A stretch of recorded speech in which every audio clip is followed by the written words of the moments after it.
தெரியாமல் சின்ன சின்ன மிஸ்டேக்லாம் நிறைய பண்ணிகிட்ருப்போம். அதெல்லாம் எப்படி நடக்குது என்னன்னு இப்போ பார்ப்போம்.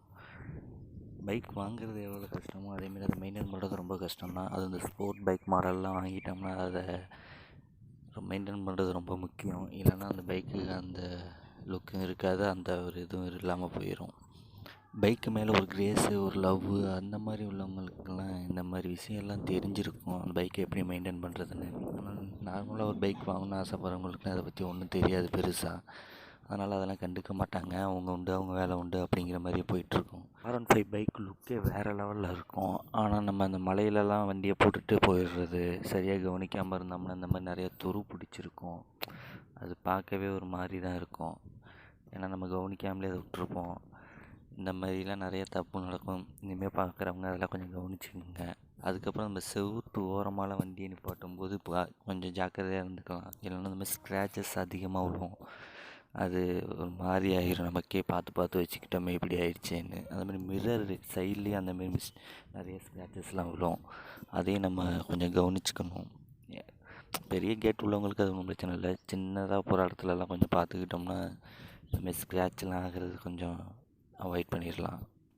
நான் R15 பைக் எடுத்து 1 இயர் ஆகுது. அந்த 1 இயரில் நான் அதிகபட்சமாக ஓட்டின கிலோமீட்டர் பார்த்திங்கன்னா 13,394 கிலோமீட்டர்.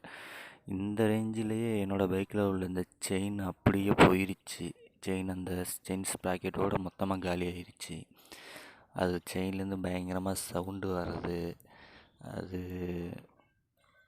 செயினை சரியாக மெயின்டைன் பண்ணாமல் செயின் லூப் அடிக்கணும். ஒரு 500 கிலோமீட்டர்ஸ்க்கு ஒன்ஸ் செயினை நல்லா க்ளீன் பண்ணிவிட்டு செயின் லூப் அடித்து வச்சுக்கிட்டோம்னா செயின் நல்லாயிருக்கும். ஏன்னா நம்ம ஒரு நார்மலாக பைக்கில் வர செயின் ஸ்ப்ராக்கெட்டே 25,000 கிலோமீட்டர் வரையும் ஓட்டலாமா.